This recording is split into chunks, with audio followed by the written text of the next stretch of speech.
Ready start. सभापति महोदय, सीमित अर्थ में यही बात सामाजिक समस्याओं पर भी लागू होती है। हाल में निर्माण समिति ने अपनी उप समिति की उस रिपोर्ट पर विचार किया था जिसमें राष्ट्र निर्माण के कार्य में महिलाओं के स्थान के बारे में चर्चा की गई थी। इस उप समिति ने सामाजिक समस्याओं पर अच्छी तरह विचार किया था। अपने कार्य के दौरान उसे बराबर राजनीतिक, आर्थिक या सामाजिक पहलुओं का सामना करना पड़ता था। यह कह सकना सरल नहीं है कि रक्षित धार्मिक या रक्षित आर्थिक स्वार्थों में किस पर ध्यान करना अधिक कठिन है। ये दोनों ही स्वार्थ स्थिति को ज्यों का त्यों रखने के पक्ष में हैं और परिवर्तन के विरोधी हैं।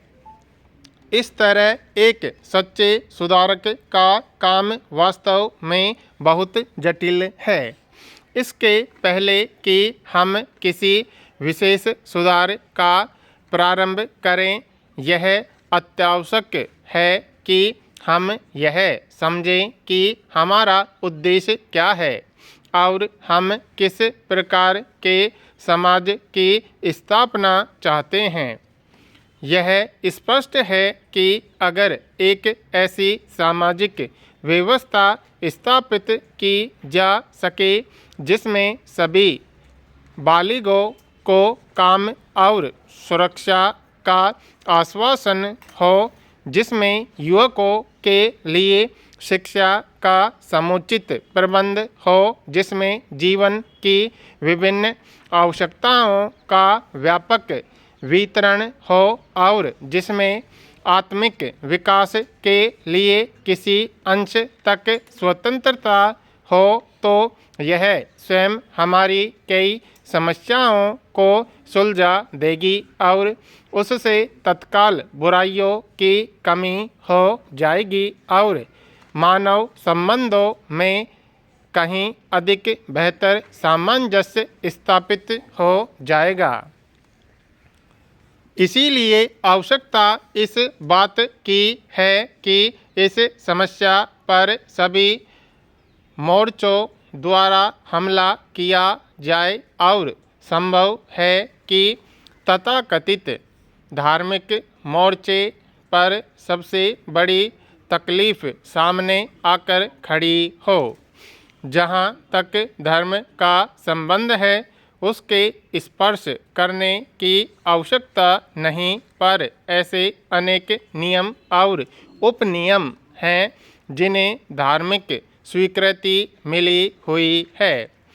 उन पर जब किसी प्रकार की आँच आती दिखाई देगी तो धर्म के ठेकेदार बड़ा गंभीर विरोध करेंगे।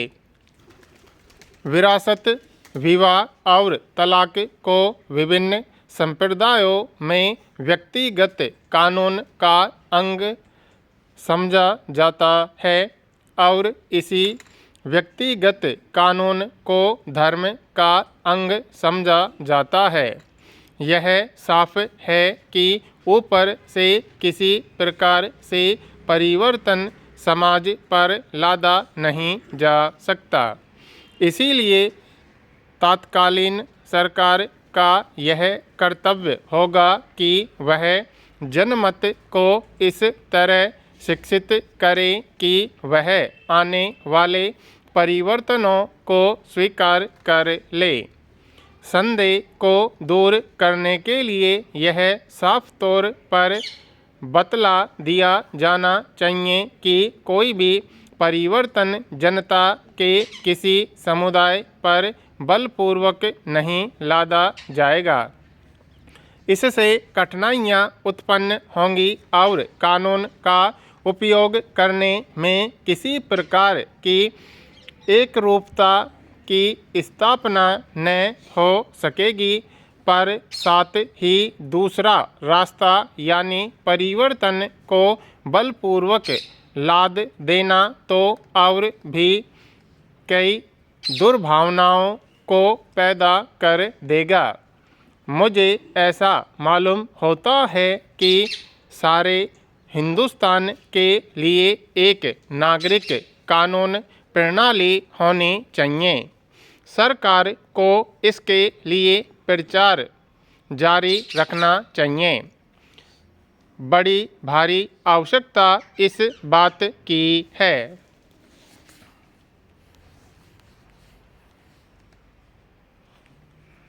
सभापति महोदय, वास्तव में सामाजिक भलाई है क्या?